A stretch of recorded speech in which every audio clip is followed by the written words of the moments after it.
Okay, video. Ay, Go. video yan? Oo. Pwede mo po siya. Shoutout sa... Shoutout Katakwento YouTube channel. Asia, number 1. Thank you. She said, "You were me, you do the same."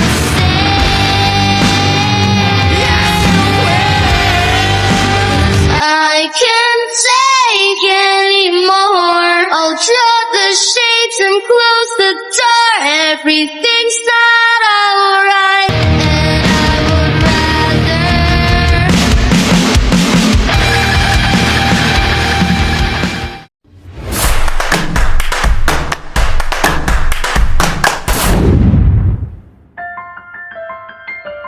Kamusta mga boss? Welcome sa aking munting channel na kung saan may kantahan na may kwentuhan pa, ang Kanta Kwento.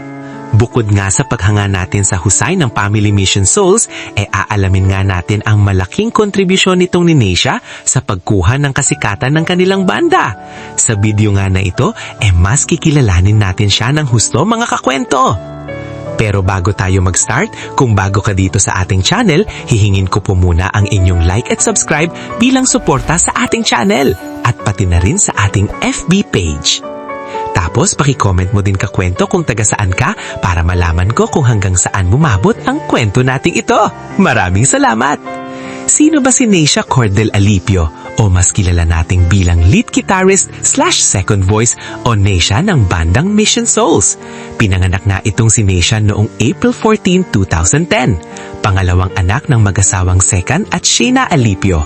Ang mag-asawang Alipio nga mula college hanggang magtapos hindi na nga nawala ang kanilang buhay banda.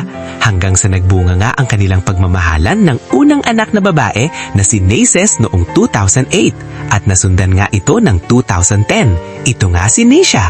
At dito nga kay Neisha nila unang nakita ang interes pagdating sa musika. Pagsapit nga ng 7 years old nitong ni Neisha, nagpakita ito ng interest at kakayahan sa musika. Nandyan ang pagkanta nito. Come on. Celebrate, Jesus, celebrate. Celebrate, Jesus, celebrate. Celebrate, Jesus, celebrate. Celebrate, Jesus, celebrate. Paghawak ng bass guitar at pagiging bibo nito sa paghilig sa musika.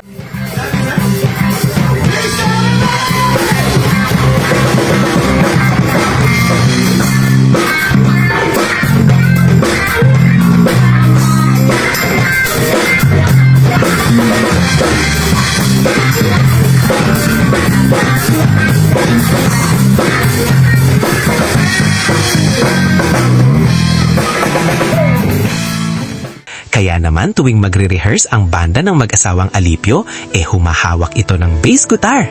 Mula nga noon ay hindi na tinantanan ng mag-asawang Alipio ang pagkakahilig nito sa instrumento o sa musika. Hanggang sa naimpluwensyahan nga ni Neisha ang kanyang ate na si Naces na magkahilig sa instrumento. At nagpatuloy nga ito hanggang sa kanilang bunsong lalaki na kay Ice. Simpleng bata lang ito si Neisha. Pagsapit nga ng 2023, siya ay 13 years old, nagka-interest naman ito sa paghawak ng electric guitar. At dito nga mas maraming humanga kay Neisha dahil sa kanyang naging advanced na kakayahan sa paghawak nito.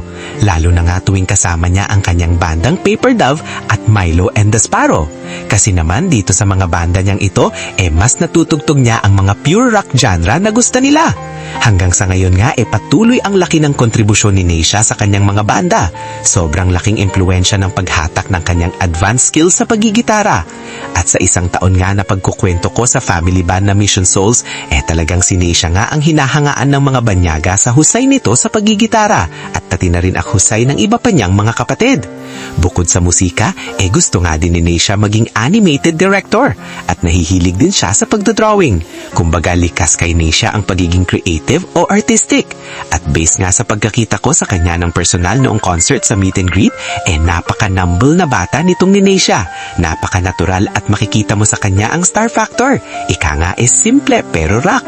Sana nga makapag-concert uli sila dito sa Luzon.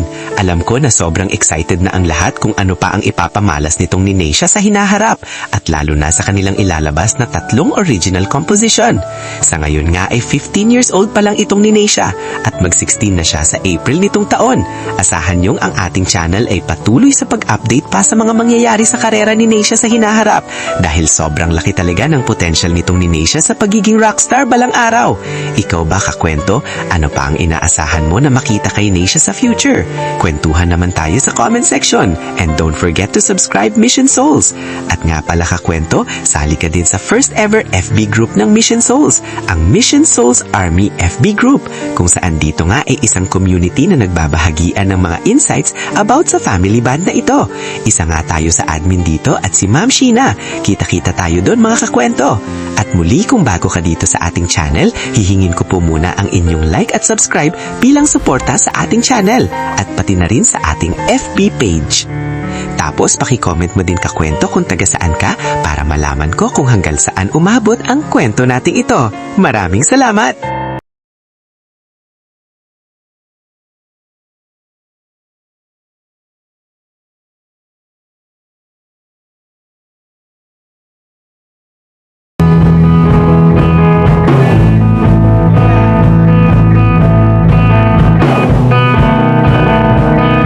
Hello, I'm Nisha. I'm 14 years old. Yes. The bass was the first instrument I learned in 2017. And now I also play the guitar since 2022. My favorite color is red. My hobbies are playing basketball, badminton, biking, and animating. And I really like spending fun moments with my bandmates. At saan na mga kakwento ay mag-join kayo sa ating membership. Ito'y 25 pesos lamang upang ma-access nyo ang ating mga special emoji para sa comment section at mga early access sa ating mga content at marami pang iba. Salamat na agad mga kakwento. Salamat sa pagsama sa akin hanggang dito sa dulo ng ating kwento. Muli, ito ang Kanta Kwento na nagsasabing mabuhay ang talentong Pilipino. Kanta kwento, sabay-sabay tayong